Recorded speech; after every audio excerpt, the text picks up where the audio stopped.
A paz seja com todos os irmãos da Igreja de Deus e também aos ouvintes da Santa Palavra de Deus.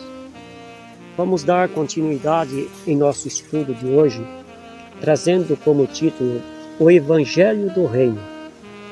O verso áureo está em Lucas capítulo 8, verso 1, que diz assim: E aconteceu, depois disto, que andava de cidade em cidade, e de aldeia em aldeia, pregando e anunciando o Evangelho do Reino de Deus, e os 12 iam com ele.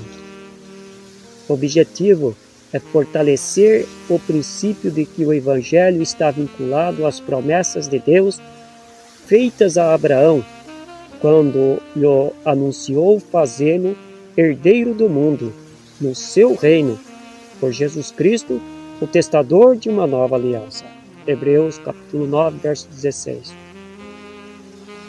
Jesus Cristo ordenou aos seus discípulos que anunciassem o Evangelho a todas as nações. Mas o que é o Evangelho? Primeiramente, eles passam cerca de 3 anos e meio com o Mestre, recebendo todas as instruções sobre a importante missão de levar ao mundo a sua mensagem. Durante todo esse tempo, Jesus mostrou-lhes, tanto na prática como na teoria, tudo o que precisavam aprender antes de saírem pelo mundo. Uma das mais importantes lições que o Mestre lhe ensinou é sobre o amor a Deus e ao próximo. E isso ele fez mostrando na prática e pela Escritura os mandamentos da lei de Deus. A segunda grande lição que o Mestre ensinou é a obediência.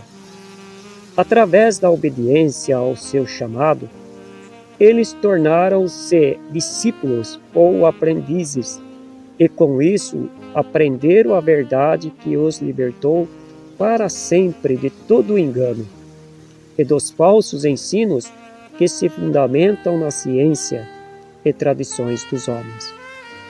E dizia-lhes: Bem invalidais o mandamento de Deus para guardardes a vossa tradição. Marcos capítulo 7, verso 9. Como liberar-se do pecado e da corrupção do mundo? Somente através do conhecimento da verdade o ser humano pode tornar-se verdadeiramente livre. Se o Filho vos libertar, disse o Mestre, verdadeiramente sereis livres. João 8, verso 36. Mas a busca pela verdade demanda dedicação, interesse e depende de uma entrega constante. É isto que justifica o termo discipulado. Portanto, tornar-se um discípulo demanda renúncia, dedicação e firmeza. É preciso calçar os pés no Evangelho da paz. Mas o que é o Evangelho? Essa foi uma pergunta inicial. A tua palavra é a verdade, disse Jesus enquanto orava ao Pai em João 17. Logo, o Evangelho do Reino é a própria verdade. Consequentemente, conhecer a verdade é conhecer o Evangelho, que por sua vez é a mensagem do Reino de Deus. Não se pode desassociar o Evangelho da mensagem do Reino. Vejamos melhor. A palavra Evangelho significa boas novas, ou seja, as boas novas do Reino. Essa foi a principal mensagem do Senhor Jesus. Eu para isso fui enviado, disse ele, para pregar as boas novas do Reino de Deus. Lucas capítulo 4, verso 43.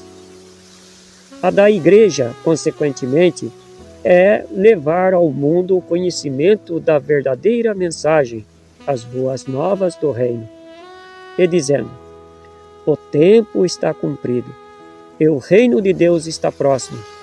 Arrependei-vos e crede no Evangelho. Marcos capítulo 1, verso 15.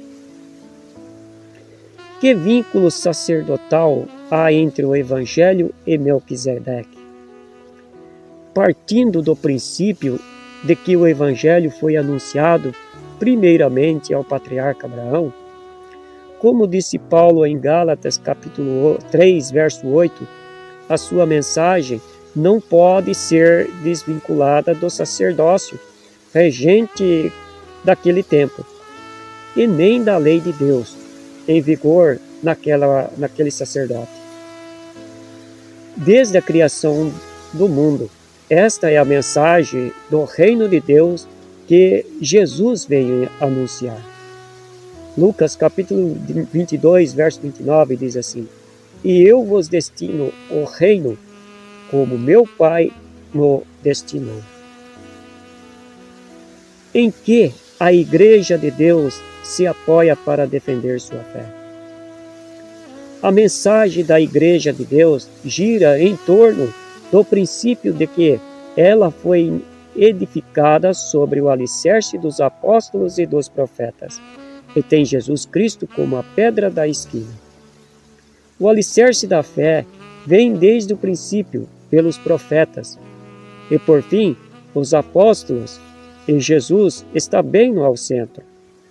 Aqui está a prova de que a igreja não pode ser desvinculada da mensagem dos profetas, assim como o evangelho não pode ser desvinculado de Melquisedeque, pois é sobre essa ordem sacerdotal que se constitui o sacerdócio de Cristo. Efésios capítulo 2, verso 20.